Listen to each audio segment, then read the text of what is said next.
네, 안녕하세요. 고려대학교 의과대학 양리학교실에 있는 이준석입니다. 오늘 이렇게 좋은 대중 강연 금요일의 과학 터치와 같은 큰 자리에서 발표를 할 수 있게 기회를 주셔서 정말 대단히 영광스럽습니다.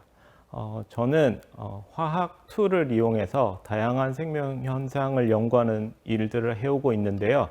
오늘 저희가 하고 있던 일 중에 감염 관련되어 있는 내용에 대해서 여러분께 소개를 드리려고 이렇게 자리를 준비했습니다.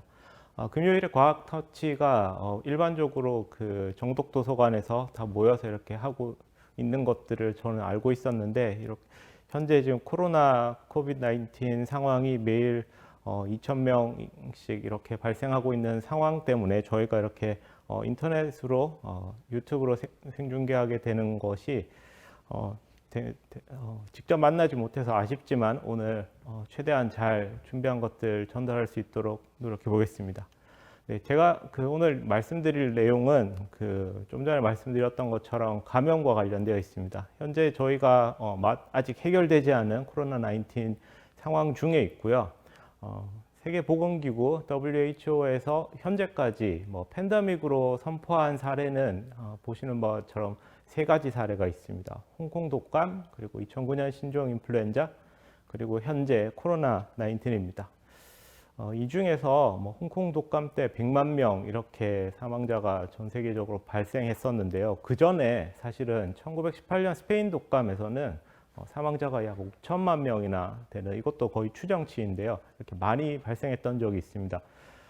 이게 재밌는 사실은 WHO가 1946년에 설립되었기 때문에 스페인 독감 때는 WHO가 팬데믹으로 선포하지는 못했던 것이고요. 현재 코비드-19도 여기 표에서는 사실 4,600명 이렇게 적혀 있는데, 저게 2000년 3월 기준 데이터로 기사가 나갔던 것입니다. 그래서 어제 최근에 지금 제가 구글 트렌드에서 찾아보면 현재까지 전 세계적으로 약 500만 명 정도가 사망을 하셨고, 국내에서도 약 2,900명 정도의 사망자가 발생하고 있습니다. 이렇게 사망자도 많이 나고, 우리가 사회적 거리두기도 하고, 그리고 이렇다 보니 국내 여러 가지 스포츠 행사들 굉장히 많이 제한을 받고 있습니다. 단순히 국내 행사들뿐만 아니라 국제적으로 가장 큰 스포츠 행사인 올림픽조차도 취소 연기가 되는 그런 것을 저희가 맞이하게 되었었고요. 역대 뒤져보면 1916년, 그리고 40년, 그리고 44년에는 전쟁 때문에 올림픽이 이렇게 취소 연기가 되긴 했었지만, 어떤 질병 때문에 전 세계가 이렇게까지 고통을 받고 있는 게 굉장히 특이한 경우라고, 흔치 않은 경우라고 볼 수 있습니다. 그런데 이런 상황 자체들이 지금 포인터가 조금 문제가 있는데요. 네.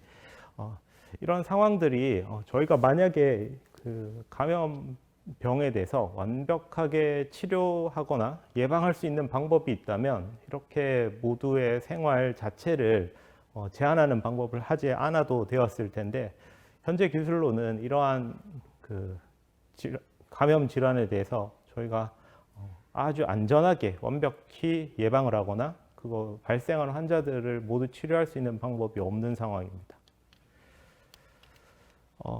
최근 한 10년 동안 발생한 여러 가지 감염 질환을 보면 신종플루, 그리고 C형 간염, 메르스, 그리고 조류독감 이런 것들이 있었는데요. 이 각각의 감염병들이 발생할 때마다 연구자들은, 기초과학을 하는 연구자들은 그 관련 질환에 대해서 많은 연구들을 해왔고, 보시는 바처럼 국제학술지 네이처 메디슨이나 혹은 네이처 자매지, 그리고 각 분야의 관련지에서 많은 연구들이 이루어지고 있습니다. 그 중에서도 크게 두 가지 측면에서 연구들이 많이 이루어지고 있는데요. 첫 번째는 빨리 이 어떤 병인지를 검출하는 것에 집중을 하는 연구입니다. 그리고 또 다른 하나는 병원성 감염 질환의 예방 및 치료, 이렇게 두 가지로 나눠져 있습니다. 사실 지금 현재는 굉장히 많은 분들이 신속 검출에 대해서 PCR 검사라거나 혹은 래피드 킷처럼 어떤 항체 기반 검사를 직접 여러 번 받아보신 경험들이 있으실 겁니다. 하지만 현재 이러한 검출 기술, 이 두 가지 검출 기술 외에 아주 새로운 방식으로 더 빨리 검출을 할 수 있다면 하는 그런 희망과 기대를 가지고 여러 연구자들이 계속 새로운 방법들을 개발을 해오고 있고요. 또한 예방 및 치료 측면에서도 최근 며칠 전에 코비드 19의 경우에도 치료제가 그 머크에서 개발된 화물이 하나가 지금 승인이 되고 이런 상황인데, 예방 및 치료에 의해서도 새로운 어떤 그 메커니즘을 타겟팅을 해서 개발하고자 하는 연구들이 매우 액티브하게 일어나고 있습니다.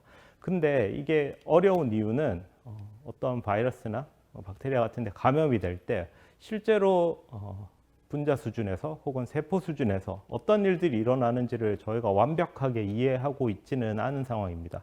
예를 들어 바이러스 같은 게 감염이 되면은 숙주세포 속에서는 셀 사이클의 변화라던가 혹은 어떤 그 이뮨 리스폰스 같은 것들이 일어나는데, 그 각각의 가장 주요한 것에 대해서 저희가 알고 있는 범위 내에서만 우리가 예방 및 치료 방법을 개발하고 있기 때문에 아직까지는 알려져 있지 않았지만 좀 더 근원적인 방법을 새로운 방법을 통해 발굴해 나갈 수도 있는 그런 것이 됩니다. 따라서 여러분들이 많은 호기심을 가지고 새로운 방면으로 이런 기초과학에 관심을 가지고 연구를 하는 것이 더더욱 필요한 것입니다.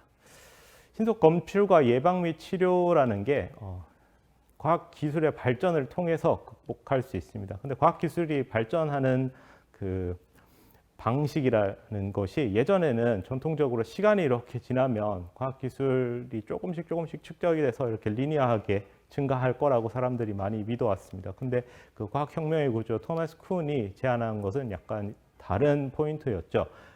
특정 기술 혹은 우리의 어떤 이해도에 따라서 하나의 패러다임에 갇혀서 우리가 그 기술 안에서 약간의 진보식을 이렇게 엮으면서 어떤 정상과학 상태에 있다가 굉장히 큰 기술적 진보가 하나가 더 나오면 거기서부터 이렇게 퀀텀 점프에서 혁명적 진보로 인해서 과학의 패러다임이 바뀌고 그 바뀐 것이 또다시 이렇게 정상 상태를 거쳐서 새로운 혁명적 진보를 맞이하면 하나씩 이렇게 스텝 바이 스텝으로 진보를 하게 된다라는 게 토마스 쿤의 관점입니다.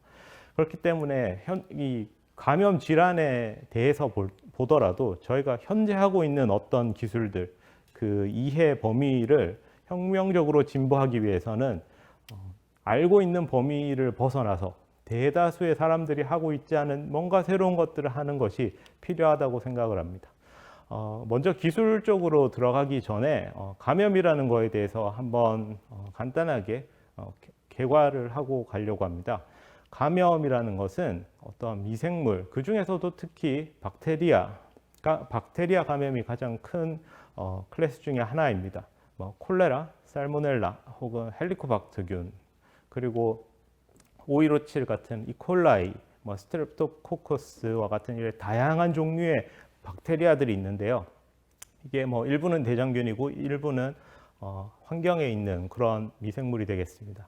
이들이 여러 가지 톡신들을 제너레이션 하기도 하고, 사람이 감염이 되면 순간적으로 그 이뮨 리스폰스가 매우 부스트가 돼서 굉장히 건강이 위험한 상황이 될 수도 있기 때문에 우리는 다양한 종류의 항생제들을 개발해 왔는데, 그런 항생제들을 많이 복용하다 보니 유전자 변화를 가진 박테리아들이 다시 생겨나서 저희가 개발해 놓은 항생제로는 죽지 않는 그런 슈퍼박테리아가 발생하기도 하는 그런 사회적 이슈가 하나가 있습니다. 또 다른 종류의 감염은 바이러스입니다. 바이러스는 좀 전에 이야기했던 코로나 바이러스를 포함해서 HIV, 혹은 간염 바이러스, 그리고 인플루엔자, 아데노 바이러스, 이런 여러 가지 종류가 있습니다. 이들을 크기별로 이렇게 나눠보면 상당히 이렇게 다채로운 사이즈를 가지고 있다는 걸 알 수 있는데요. 우리 몸에 있는 사람 세포들, 그중 대부분 보면 수 마이크론에서 100 마이크론 정도 사이즈를 가지고 있는 세포도 있습니다. 그제 적혈구 세포를 보면은 한 8 마이크론 정도의 사이즈를 가지고 있고요. 그리고 박테리아 중에 대표적인 것인 이콜라이의 경우에는 약 한 2 마이크론, 이 정도 사이즈를 가지고 있는 걸 볼 수 있습니다. 그리고 마말리안 세포의 소기관으로 있는 세포 안에 있는 어떤 기관 중에 하나인 라이소좀이나 마이토콘드리아 같은 것들은 대부분 한 1, 2 마이크론 정도의 사이즈를 이렇게 가지고 있습니다. 그에 반해서 오른쪽에 보시는 그 바이러스들, 인플루엔자나 HIV 그리고 SARS-CoV 코로나 바이러스 이런 것들은 대부분 수백 나노 혹은 수백 나노도 되지 않는 100나노 이상의 아주 작은 사이즈를 가지고 있습니다. 코로나 바이러스는 사실 바이러스들 중에서 꽤 큰 사이즈를 가지고 있는 것의 그런 종류의 하나인데요. 보시면 뭐 60에서 140 나노 정도의 사이즈를 가지고 있습니다. 이렇게 사이즈별로 이렇게 보면 이게 사이즈가 어떤 점을 알려주냐면 우리가 눈으로 관측할 수 있는 어떤 그 기술적인 한계가 있습니다.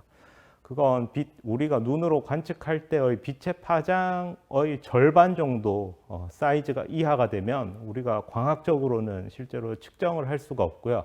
그 리밋이 대략 0.2 마이크론 정도가 됩니다. 따라서 여기서 보시면 박테리아 정도 사이즈 그리고 세포 소기관까지는 광학적으로 볼 수가 있으나 바이러스의 사이즈는 눈으로 보기는 상당히 어렵다. 이렇게 보시면 되겠습니다. 그리고 특징적인 가장 차이점은 박테리아의 경우는 자기 스스로 증식이 가능합니다. 외부에서 충분한 영양을 공급해 주는 경우에 자기 스스로 하나가 2개가 되고 2개가 4개가 되고 그러니까 이렇게 하나가 2개가 되는 데까지 걸리는 시간을 더블링 타임이라고 하는데 이렇게 더블링 타임을 거치면 거칠수록 2의 n승계의 개수로 이렇게 증식을 할 수 있습니다. 그에 반해서 사이즈가 매우 작은 바이러스의 경우에는 이런 자기가 살아가는 데 필요한 모든 것을 자기가 가지고 있지를 않습니다. 거의 가지고 있는 것이라고는 자기의 유전 물질 그리고 그 유전 물질을 꼭꼭 잘 쌀 수 있는 어떤 그 패키지들만 딱 가지고 있는 경우가 많고요. 보시다시피 사이즈도 작고 유전 물질만 가지고 있기 때문에 자기를 복사하기 위해서는 그 복사를 도와줄 어떤 숙주가 필요합니다. 왼쪽 그림에서 그 바이러스가 세포에 감염을 해서 그 속에 있는 자기 유전 물질을 밖으로 끄집어내고 그 유전 물질을 숙주 세포에 있는 단백질을 이용해서 그 DNA나 RNA 폴리머레이즈 같은 것을 이용해서 단백질로 만들고 그렇게 만들어진 단백질이 다시 바이러스 모양을 만들어서 이렇게 더 증식하는 모양을 이렇게 스킴으로 보여주고 있습니다. 이 재미난 것은 그림에서도 보여드렸듯이 이게 하나의 바이러스가 2개가 되는 그런 형식의 증식이 아닙니다. 앞서 보여드린 박테리아의 경우는 자기가 스스로 분열을 하기 때문에 하나에서 한꺼번에 4개가 된다거나 이런 일은 거의 일어나지 않는데요. 바이러스의 경우에는 특정 개수, 사실 하나의 바이러스가 감염돼서 1000개를 만들 수도 이론적으로는 있습니다. 그렇기 때문에 이게 증식 속도는 훨씬 빠르고요. 기초과학적으로는 사실 몇 개의 바이러스 파티클이 있어야만 실질적으로 이렇게 앰플리피케이션이 되는지도 사람들이 굉장히 관심을 많이 가지고 있는 분야이기도 합니다. 이러한 미생물을 직접 눈으로 관측한 최초의 사람은 이 안토니 반 리바노프라고 하는 그 네덜란드 과학자입니다. 이분은 1600년대 미생물을 이렇게 그림에서 보시는 것처럼 이렇게 직접 눈으로 관측을 해서 자기 노트에 이렇게 그려놓은 그런 기록들이 있습니다. 여러분도 뭔가 특이한 모양들을 봤을 때 잘 기록을 해놓고 그게 언제였다라는 리마크를 잘 남겨놓으면 이렇게 뭔가 사람들의 그 과학 발전과 지식 발전에 기여를 할 수 있습니다. 기초과학자들이 실제로 하는 일이 매일매일 자기가 하는 실험에 대해서 이렇게 기록을 잘 남기는 것입니다. 그리고 본인이 디자인한 이렇게 어떻게 보면 현미경 모양과 같은 건데요. 그 네모난 판 가운데 조그마한 구멍이 들어있고 그 위에 이렇게 핀이 미생물 하나를 얹어 놓으면 현미경과 비슷한 원리로 이거 그 모양을 이렇게 관측할 수 있게 되는 겁니다. 이것이 점점 발전이 돼서 광학적으로 박테리아를 관측하면 지금 보시는 그림과처럼 이렇게 모양들을 저희가 볼 수가 있고요. 동그란 모양 그리고 어떻게 보면 원통 모양 혹은 뭐 이렇게 자기들끼리 좀 모여서 좁쌀 같은 모양으로 이렇게 이루어져 있기도 합니다. 근데 이게 단순히 이렇게 보면 흑백으로 보이는 현미경 상에서 각각이 어떤 박테리아인지 이 종류가 뭔지 이걸 잘 구별하고 싶은 그런 욕구가 솟구치죠. 이걸 구별을 해야 된다라는 측면에서 가장 직관적으로 구별을 할 수 있는 방법은 모양이 완전히 다르거나 혹은 지금 보시는 것처럼 뭔가 색깔이 다르게 보이면 이게 다른 종류의 박테리아다라는 걸 쉽게 이해할 수 있습니다. 이 같은 연구를 처음 했던 분은 그 한스 그람이라고 하는 분인데요. 이게 이 사람의 이름을 따서 염색 방법을 그람 스테이닝이라고 합니다. 이 1800년대 개발된 방법인데 현재까지도 박테리아를 처음 이제 동정할 때 얘가 그람 파지티브 세포냐, 그러니까 염색이 되는 세포냐 아닌 세포냐 이걸로 저희가 1차적으로 구별을 하게 되는데요. 이처럼 그 염색을 하는데 쓰이는 그 염색약 염료가 지금 보는 두 가지 화합물 크리스탈 바이올렛이라고 하는 염료와 살파린이라고 하는 요 염료입니다. 이 염료를 가지고 실제로 박테리아를 염색하는 과정은 다음과 같은데요. 먼저 박테리아를 고정을 합니다. 이렇게 강한 힛 같은 걸 주거나 혹은 포말데하이드로 살짝 이렇게 처리를 해주면 박테리아가 이렇게 죽으면서 화합물들이 안으로 들어갈 수가 있고요. 먼저 크리스탈 바이올렛을 처리해주면 크리스탈 바이올렛 염료가 세포에 이렇게 충분히 묻게 됩니다.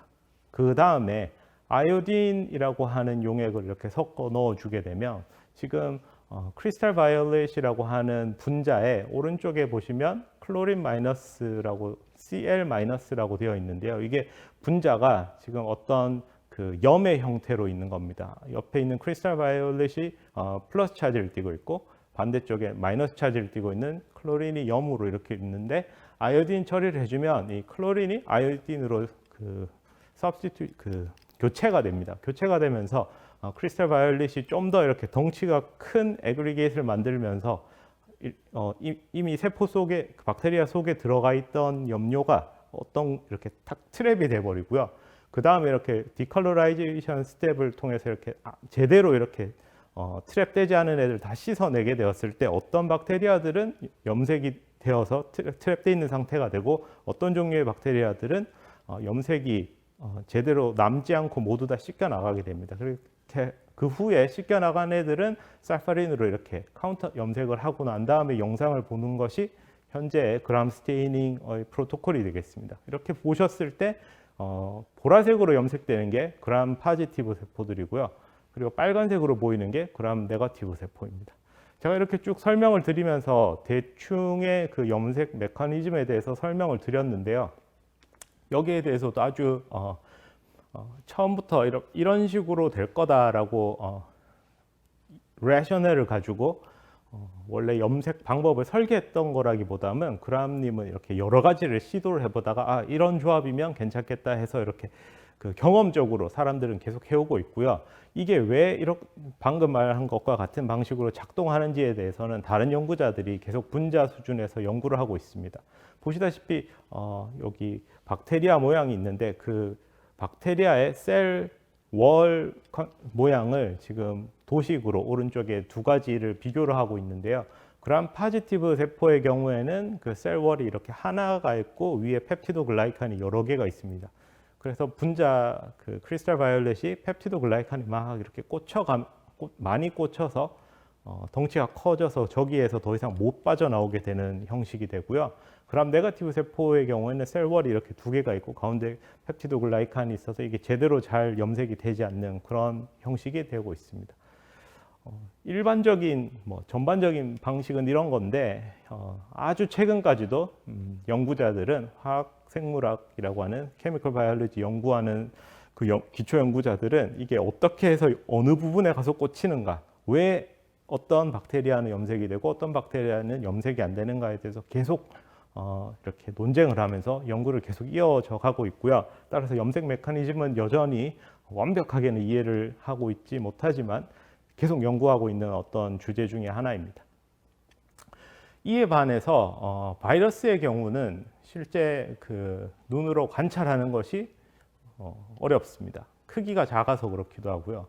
그런데 어떤 논문들이나 여러분들이 이렇게 구글 같은 데서 찾아보시면 오른쪽 그림처럼 오른쪽 그림의 A나 B처럼 어떤 모양을 눈으로 보고 있는 그림들을 관찰하실 수 있습니다. A의 경우는 일렉트론 마이크로스코피라고 해서 EM 이미지고요. 오른쪽은 AFM이라고 해서 아토믹 포스 마이크로스코피입니다. 이 두 가지는 실제로 눈으로 보는 건 아니고 EM의 경우에는 전자를 쏴서 전자 시그널이 이렇게 스캐터링 되는 것들을 이미지로 이렇게 데이터 처리를 해서 보고 있는 것이고요. AFM도 아주 작은 분자 단위의 침을 실제로 이렇게 표면을 이렇게 긁어가면서 그 침과 바닥 사이에 힘을 측정해서 그들 간의 모양을 이렇게 눈으로 볼 수 있게 만들어내는 겁니다.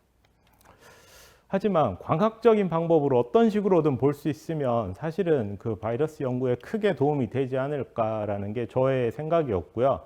기존에는 사람들이 바이러스를 관찰 혹은 이런 종류를 구별할 때 어떤 식으로 하냐면 바이러스 안에 있는 DNA나 RNA를 PCR 기법으로 증폭해서 시퀀스를 읽거나 혹은 바이러스 표면에 있는 단백질들 이를테면은 인플루엔자 같은 경우에는 헤마글루티닌이나 뉴라미데이즈 혹은 매트릭스 단백질에 대한 항체를 가지고 얘가 있다 없다, 많다 적다 이런 걸 보고 있었습니다.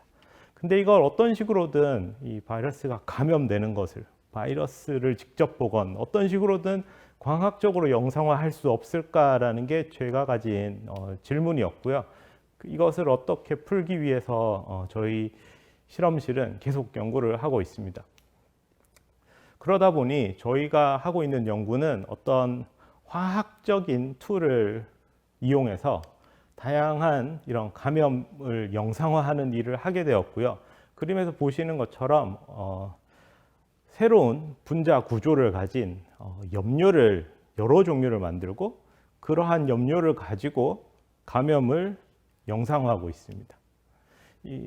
조금 더 자세한 사항이 궁금하시면 오른쪽 위에 있는 저희 실험실 홈페이지로 가보시면 조금 더 설명이 되어 있는데 이런 식으로 접근하고 있는 방식 자체는 화학이라는 어떤 케미스트리와 바이올로지, 그 생명 연구 그리고 이 두 개를 좀 더 확장해서 메디슨까지 의학 연구까지 연결을 하자 감염 메디슨 까지 그런 큰 테마를 가지고 저희는 목표를 가지고 있는데 이게 비단 저희 실험실만 그런 게 아니고요. 전 세계적으로 보면 아주 연구를 잘하고 있는 대표적인 연구기관인 하버드 메디컬 스쿨이나 아니면 하버드와 MIT가 같이 조인트로 만들어 놓은 브로드 인스티튜트 연구기관 혹은 스탠퍼드 메디컬 스쿨 그리고 NYU 같은 학교들에서도 다양한 연구자들이 단지 의학 연구로서 감염을 어떻게 의학적으로 치료할 수 있을까 의사의 눈으로만 보는 게 아니라 실질적으로 기초과학을 연구하는 케미스트리 박사들 그리고 바이올로지 박사들이 모여서 그들이 같이 연구를 하면서 아주 펀더멘털한 아주 기본적인 기초적인 그 분자 수준에서의 일어나는 이벤트로부터 생명 현상을 이해하는 일들을 하고 있고 이러한 연구를 더 장려하기 위해서 박사 과정을 케미컬 바이올로지 프로그램들도 이렇게 만들고 하고 있습니다. 따라서 여러분들이 많은 그 학생분들인 경우에는 그 의사가 되기 위해서 의과대학을 지원하는 분들도 많이 있을 텐데 실제로는 그 의사가 되는 것도 아주 좋은 일이지만 의사가 돼서 환자를 치료하는 것보다 치료할 수 있는 어떤 방법 자체를 연구하는 이런 기초과학을 연구하는 것도 굉장히 의미가 있다고 생각을 하고 있습니다. 저희 방에서 하는 일을 간단하게 한번 소개를 드리려고 하는데요. 아까 그람 스테이닝을 했을 때 그람 연구자가 했던 것처럼 다양한 종류의 염료를 저희는 만들고 있습니다. 근데 그 염료가 한 가지 색깔을 띠고 혹은 한 가지 색의 세기를 띠고 가만히 있는 것이 아니라 왼쪽에 보시는 것처럼 원래는 색깔이 없다가 타겟 분자와 상호작용할 때만 형광이 증가를 한다거나 혹은 원래는 노란색이었다가 상호작용할 때만 파란색이 된다거나 이런 식으로 색깔이 변하거나 밝기가 변하는 이런 종류의 분자를 이런 종류의 센서 분자라고 하는데요. 센서 분자를 만들고 있습니다. 이걸 어떤 식으로 사람들이 디자인을 해왔느냐를 보면 색깔을 띠는 구조, 어떤 분자 구조를 크로모포라고 하는데요. 이 분자 구조에다가 타겟 분자를 인지할 수 있는 화학 구조를 이렇게 직접 갖다 붙이는 이런 방식으로 연구자들이 센서를 개발해 왔습니다. 특정한 케이스를 보면 아까 그람 스테이닝의 크리스탈 바이올릿과 굉장히 유사하게 생긴 이런 구조를 가진 분자가 첫 번째에 보이실 텐데 저것의 이름은 플로레세인이라고 해서 녹색 형광을 띠는 아주 밝은 분자입니다. 저기에 중간에 보이는 어떤 그 벤젠 링 두 개가 달려 있는 이 구조 이름이 다이피코릴아민이라고 하는 건데, 이 분자는 징크 이온을 이렇게 킬레이션 할 수 있습니다. 그래서 이 두 개를 이렇게 연결해 놓은 게 오른쪽에 보이는 센서 분자고요. 이 분자는 MIT에 있는 연구자가 징크 센서로 개발한 그런 예가 되겠습니다. 이런 식으로 타겟을 정해놓고 센서를 이렇게 디자인하는 방식의 어프로치가 하나가 있고요. 오히려 이렇게 하나하나 타겟을 정해 놓는 것보다는 색깔을 띠는 분자를 보시는 것처럼 분자 구조를 막 다양하게 만들어 보는 겁니다. 합성을 해서.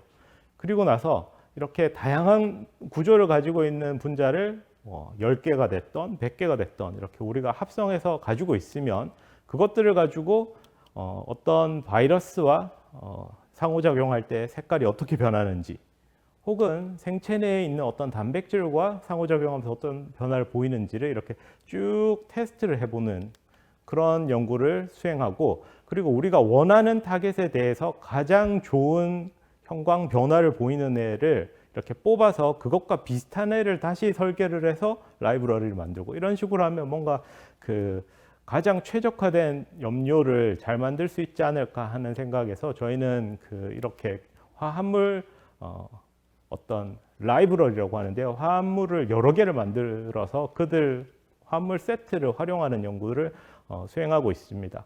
많은 분들이 그 나노 물질이라고 하면 매우 작은 사이즈의 어떤 물질 이런 생각을 할 텐데, 나노라는 게 10의 마이너스 9승 정도 되는 그 사실 유닛 이름입니다. 그래서 나노 파티클이라고 하면은 일반적으로는 뭐 한 10나노에서 100나노 정도 사이즈를 가지고 있는 어떤 분자인데요. 보시는 그림에서 보시는 것처럼 생체 내에 있는 단백질들은 이 나노보다 더 작은 사이즈, 수나노거나 섭나노 정도 사이즈를 가지고 있는 단백질들이 많이 있고요. 그리고 저희가 이렇게 합성을 하는 그 염료들의 경우에는 이거보다도 훨씬 더 작은 사이즈가 되겠습니다. 그래서 아주 작은 사이즈의 색깔을 띠는 그런 물질을 만들어서 원하는 어떤 감염 현상을 이미징할 수 있으면 좋겠다, 이런 생각을 가지고 많은 분자들을 합성하고 이것들을 바이오 연구나 혹은 감염 연구에 쓰고 있습니다. 어떤 식으로 합성을 하게 되느냐에 대해서 간단하게 아이디어를 드리려고 한 가지 예를 가져왔는데요. 이렇게 생긴 분자는 나프탈렌의 몇 가지 이렇게 펑셔널 그룹이 있는 분자를 덴실이라고 저희가 부르고 있습니다. 근데 이 덴실이라고 하는 형광체를 만드는 방법이 그 왼쪽 첫 번째 보이는 덴실 클로라이드에다가 다양한 종류의 아민을 이렇게 섞어주면 아미노에 있는 이 론페 일렉트론이 이 설퍼를 때리면서 이렇게 substitution 리액션이 일어나고요. 그러면 형광을 가지고 있는 덴실 분자가 됩니다. 이 분자 자체가 사실은 굉장히 간단한 화학 반응을 이용해서 합성을 할 수 있는 그런 분자가 되겠고요.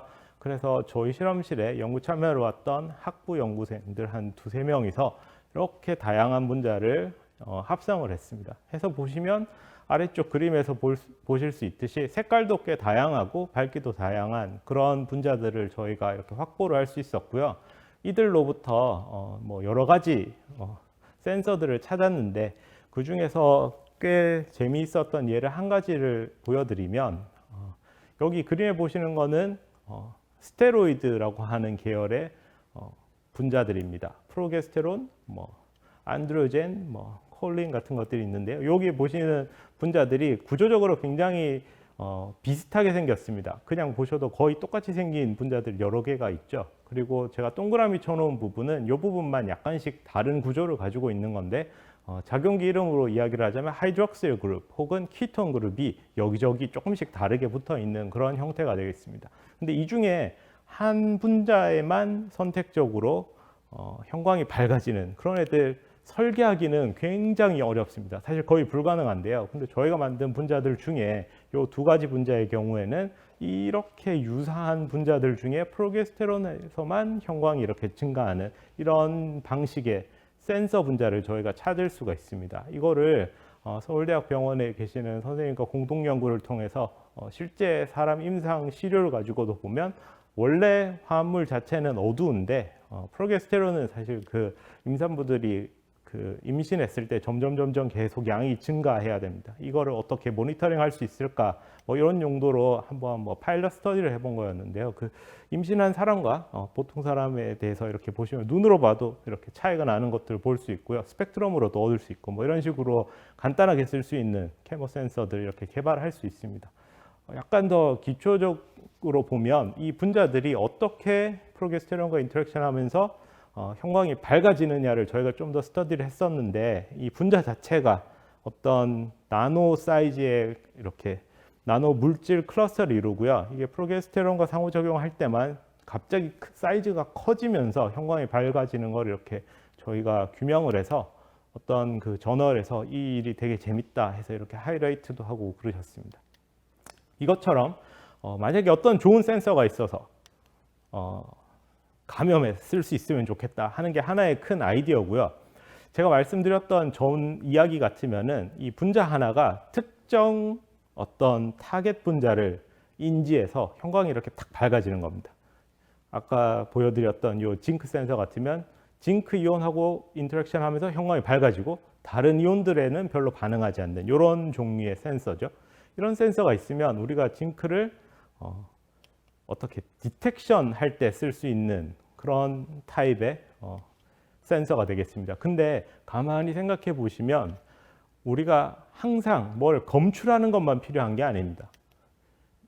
그 부분에 대해서 설명을 한번 드려보려고 하는데요. 예를 들어 어떤 센서가 있습니다. 그러면 이 센서는 원래 인지하지 않을 때 시그널이 없는 상태와 시그널이 있는 상태, 이렇게 마치 전구처럼 온오프 이렇게 있는 두 개의 상태가 있을 거고요. 그리고 만약에 이 센서가 굉장히 좀 좋은 센서라서 온 상태의 색깔이 이렇게 변할 수도 있습니다. 그러면 기껏해야 하나를 가지고 낼 수 있는 시그널이라는 게 온, 오프, 그리고 온에서 색깔이 하나 더 해서 한 3가지 정도의 정보를 전달할 수 있습니다. 근데 만약에 온, 오프 2개만 가지고 있는 센서를 오른쪽 위에 보이는 것처럼 여러 개를 모아놨다고 저희가 생각을 해봅시다. 그러면 단순히 온오프 패턴만 가지고도 보시는 것처럼 어떤 글자 같은 걸 이렇게 나타낼 수도 있고요. 그러니까 단지 온오프인데 훨씬 더 복잡한 종류의 정보를 저장할 수 있습니다. 패턴이라는 것 자체가. 여기에서 창안을 해보면 센서를 하나만 쓸 게 아니라 여러 개를 쓰는 겁니다. 여러 개를 쓰고 적어도 그 패턴이 일정하게 나오면 이것은 어떤 분자를 인지하는데 시그너처로 이렇게 지문처럼 쓸 수 있는 겁니다.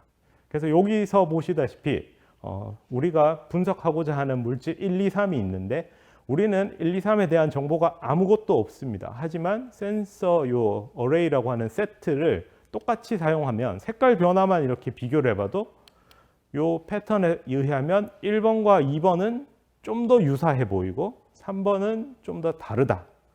이런 식으로 우리가 구별하는데 센서를 쓸 수도 있습니다. 그래서 저희가 최근에 해봤던 것은 요 조류독감이라는 바이러스에 대한 일입니다. 2016년, 14년, 19년 이렇게 지금은 저희가 모두 다 코로나 때문에 너무 그 괴로움을 받고 있어서 이 다른 바이러스에 대해서 관심을 별로 두지 못하고 있었지만 한 4, 5년 전만 해도 아마 기억하실 텐데 조류독감이 크게 번져서 여러 그 양계장에 닭들이 이렇게 폐사하고 이걸 막기 위해서 옆에 있는 양계장에 아직 조류독감이 걸리지 않은 애들까지도 모두 다 이렇게 폐기 처분해버리는, 이렇게 죽여버리는 아주 슬픈 일들이 거의 2년에 한 번씩 우리나라에서 일어났었습니다. 2016년의 경우에는 이 조류독감 때문에 1,600만 수 이상의 그 닭들이 죽어나갔고요. 이게 비단 우리나라의 문제만은 아니고 2018년 자료를 보면 거의 전 세계에서 조류독감이 이렇게 크게 일어나서 많은 그 닭들이 죽어나갔습니다. 이것을 해결하는 방법이라는 게 그 조류독감 검사법이라는 게 검출법이 그 스탠다드로 사용하고 있는 방법은 이런 거였습니다.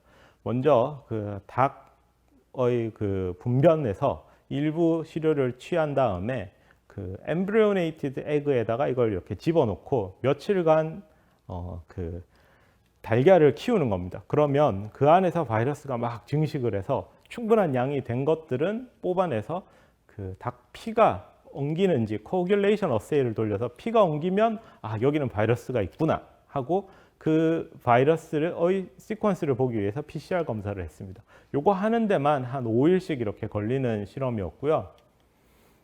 실제로 아까 보셨다시피 막 1600만 수 아니면 이렇게 많은 수의 닭에 대해서 테스트를 하려고 하면은 그 각각 그 드는 달걀이 굉장히 많이 듭니다. 이 그림에서 보여드리는 것은 자동으로 그 계란에다가 그 바이러스를 이너큘레이션 시키는 장비이고요. 이렇게 한번 이너큘레이션 시킨 다음에 아까 말씀드린 것처럼 며칠 동안 이걸 인큐베이션 해야 되기 때문에 많은 학생분들의 교실 같은 사이즈의 그런 인큐베이터가 필요하기도 한 그런 어떻게 보면 굉장히 비싸기도 하고 리소스가 많이 드는 어세이였습니다. 이것을 저희 생각에는 조금 더 간단하게 만들 필요가 있다라는 거에서 사실 일을 시작을 했었는데요. 이 프라이머리 첫 번째 쉽게 빨리 해야 되는 프라이머리 어세이에서도 보면 이 달걀 기반의 어세이에서는 한 시료에서 3개나 5개 정도의 달걀에다가 감염을 시키고 이 중에 그 헤마글루틴 코귤레이션 어세이가 파지티브로 나오는 게 3개 이상이 나오면은 파지티브. 근데 2개가 나오면은 이거는 네거티브. 이렇게 치기 때문에 이 처음 프라이머리 어세이로는 굉장히 적합하지 않다는 생각을 하게 되었습니다. 그래서 좀 더 간단하고 싸고 쉽게 할 수 않을까 하는 생각에서 보면 그 달걀 한 6개 정도 부피에는 실제로 오른쪽에 보시는 것처럼 그 세포 컬처를 했을 때는 한 500개 정도의 테스트를 할 수 있는 이런 굉장히 큰 스로프 차이가 나는 그 어세이를 저희가 인비트로에서 셋업할 수가 있습니다. 이것을 저희가 한번 테스트를 해볼 때 이 어려운 점이 무엇이었냐면은 그 조류 인플루엔자 바이러스 자체가 그 잘 감염이 되는 세포주 모델이 잘 확립되어 있지 않았습니다. 조류 인플루엔자 바이러스의 경우에는 요 그림에서 보시는 것처럼 먼저 바이러스가 숙주세포 표면에 달라붙고 그 다음에 이게 엔도사이토시스를 통해 세포 안으로 들어가서 엔도저멀 에시디피케이션 과정을 겪으면서 바이러스 코트 프로테인을 벗겨내고요. 그 다음에 쥔을 숙주세포 안에 넣어서 자기를 복사하고 단백질을 만들어서 이렇게 다시 코트를 만드는데 여기서 제일 중요한 건 첫 번째 숙주세포에 딱 접착하는 스텝입니다. 이때 가장 중요한 게 숙주세포 표면에 있는 글라이칸이라고 하는 요 분자의 구조입니다. 빨간색 화살표로 표시를 해놨는데요. 막 단백질 끝단에 이런 당 모양을 보고서 사실은 바이러스가 이 세포에 감염을 시킬지 말지를 결정을 하게 됩니다. 이 표면의 끝에 있는 스티아릭 애시드와 갈락토즈가 연결되어 있는 모양이 가장 중요한데요.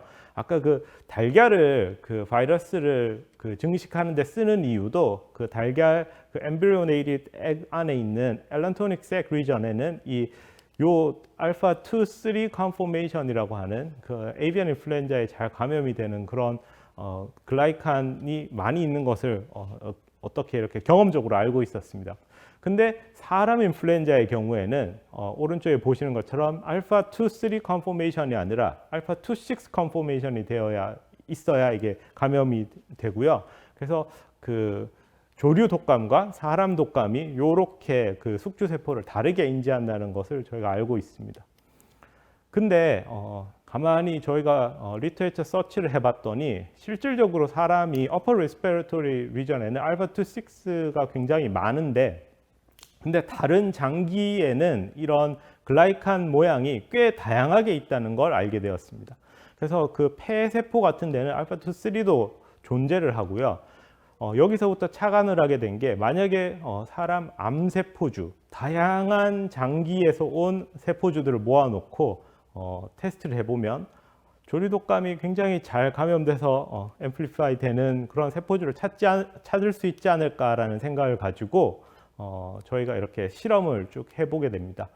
이때 사용했던 세포주가 8개 올겐에 대해서 뭐 5개 다른 그 종에서 얻은 세포들이었고요. 총 그 69개의 세포와 바이러스 컨비네이션을 가지고 저희가 이렇게 감염 패턴을 이미지로 얻어낼 수 있었습니다. 이미지를 얻는 방법은 기본적으로 위에서 보시는 게 파란색은 숙주세포의 핵을 염색을 하는 거고요. 그리고 녹색은 바이러스의 안티바디를 이용해서 감염된 세포만을 이렇게 영상화하는 겁니다. 그리고 다른 농도의 바이러스를 이렇게 쭉 넣어서 과연 이 세포에 바이러스가 얼만큼 잘 감염되는지 그 농도 그 IC50 값 같은 그 effective TCID50 값이라는 걸 저희가 얻을 수 있는데요. 그것을 쭉 얻어서 봤더니 여기 보시는 것처럼 다양한 세포들이 각각의 바이러스에 대해서 감염되는 패턴이 굉장히 다르다는 사실을 저희가 관측하게 되었습니다. 이게 굉장히 재밌는 사실을 말해 주는 건데요. 어떤 세포가 몸 안에 있는 모든 장기에 대해서 똑같이 감염을 하는 게 아니라 다른 각 장기별 특성이 있다는 걸 보여주는 거고, 또한 이게 바이러스의 서브 타입이 달라짐에 따라서도 상당히 다르다는 사실을 저희가 알게 되었습니다. 그래서 저희가 갖게 된 생각은 만약에 그 바이러스의 종류를 이러한 감염 패턴을 가지고 구별할 수 있지 않을까라는 생각을 하게 되었습니다. 이런 측면에서 앞서 보여드린 어떤 패턴을 가지고 우리가 자세한 내용을 모르더라도 바이러스의 어떤 특성을 아주 자세하게는 모르더라도 이런 패턴을 이용하면 구별할 수 있지 않을까라는 아이디어를 얻게 되었고요. 원래 저희가 수행했던 그 실험은 그 이뮤노사이토케미스트리라고 해서 세포를 제일 먼저 이렇게 세포막에 항체가 잘 들어갈 수 있게 픽스를 하고 퍼미어블라이즈를 시킨 다음에 인플루엔자 바이러스의 항체를 집어넣고, 그러면 세포들 중에 바이러스가 많이 감염된 거는 항체가 많이 들어갈 것이고요. 그 항체를 또 인지하는 세컨더리 항체를 넣어서 이미징을 얻는 겁니다. 보시면 과정이 꽤 여러 가지가 있고, 항체도 뭐 AI에 대한 항체, 그리고 형광이 레이블된 세컨더리 항체, 이렇게 다양하게 필요한데요. 이 과정도 길고 비싸고 한 점에 있어서 이걸 좀 더 심플하게 할 수 있지 않을까라는 생각에서 저희가 새로운 방식으로, 어떻게 보면 좀 더 간단한 방식으로 그 감염된 세포만을 형광이 탁 밝아지게 하자라는 그 방법을 보완하던 중에 그 바이러스 감염이 되면 숙주세포 안에 있는 그 수포옥사이드라고 하는 그 활성산소가 증가한다는 사실을 리터처를 통해서 알게 되었습니다. 그래서 그 수포옥사이드라는 활성산소의 특이적인 화학 센서를 이렇게 저희가 리터처 서치도 하고 저희가 디자인을 해서 이렇게 합성을 새롭게 개발을 할 수 있었고요. 그렇게 해서 개발한 화합물을 가지고 이제 세포를 염색을 할 수 있습니다. 그러면 정상 세포의 경우에는 첫 번째로 보이시는 것처럼 녹색 형광이 그렇게 강하게 염색이 되지 않은데, AI 바이러스를 감염을 시키면 각각의 세포들이 약간씩 다른 세기로 형광을 띠는 것을 볼 수 있습니다. 그리고 이것을 그 팩스 애널리시스라고 해서 세포를 하나씩 이렇게 흘려주면서 형광 세기를 이렇게 잴 수가 있는데요. 그래서 팩스 애널리시스를 해서 형광이 밝은 부분 그리고 어두운 부분, 이 두 개의 세포를 따로 모은 다음에 분석을 해보면 형광이 밝은 부분에 다 감염된 그 바이러스 감염이 많이 되어 있다, 이런 것을 저희가 확인할 수 있었습니다. 그래서 고기를 통해서 저희 분자가 실제 감염을 인지하고 있다는 걸 알게 되었고요. 이 형광 센서 분자를 이용해서 한 5개 정도의 세포의 이미지를 쭉 얻고, 여기서 얻어진 그 형광 패턴을 가지고 분석을 해보면 아주 흥미롭게도 저희가 거의 완벽하게 그 바이러스의 아형을 보시는 것처럼 구별을 해낼 수가 있었습니다. 이 결과가 굉장히 흥미로운 것은 무엇이냐면, 저희가 이 분석을 하는 데 있어서 일반적으로 사용하는 그 항체라거나 바이러스 인플루엔자 바이러스에 대한 항체나 혹은 PCR 시퀀싱을 전혀 쓰지 않았고, 저희가 합성한 형광 염료와 그리고 몇 가지 세포만 사용해서, 그렇게만 쓰더라도 바이러스의 A형을 구별할 수 있다라고 하는 게 꽤 이렇게 특이하고 굉장히 재밌는 그런 결과가 되어서 많은 기초 연구하시는 분들이 흥미롭게 생각을 하고 이것을 어떻게 더 활용을 더 해볼 수 있을까 이런 생각을 계속 나누고 있습니다. 뭐 말씀드린 이런 예를 포함해서 다양한 방식으로 저희는 어떤 센서 분자를 만들고 이걸 가지고 감염을 영상화하는 그런 연구를 하고 이를 통해서 새롭게 기존에는 알려져 있지 않았던 감염 메커니즘 연구를 해오고 있고요. 여기 아래쪽에다가 제가 조그맣게 써놓은 것처럼 저희 분자는 어떤 스마트한 페인트 같은 겁니다. 그래서 이게 감염되었을 때만 밝아지거나 색깔이 변하게. 그것을 여러 개를 만들어서 여러 조합을 쓰면 훨씬 더 복잡한 감염 현상을 영상화할 수 있지 않을까. 기존에는 바이러스를 직접 영상화하고자 하니 광학 한계 같은 걸로 잘 되지 않았지만 숙주세포를 보는 것으로 해서 어떤 바이러스가 감염되는지를 보는 그런 방향으로 연구를 계속 진행하고 있습니다. 네, 오늘 뭐 한 50분 가까이 이렇게 옛날 그 역사적인 배경도 좀 더하고 그리고 저희 실험실에서 하고 있는 일들 이렇게 해서 간단하게 소개를 드려 보았고요. 혹시 뭐 질문이 있으시면 지금 보이시는 그 홈페이지나 제 이메일 주소로 연락을 주시면 언제든지 제가 즉시 답을 드릴 수 있도록 노력해 보겠습니다. 네, 긴 시간 경청해 주셔서 대단히 감사드리고요. 여기까지 제 발표를 마치겠습니다.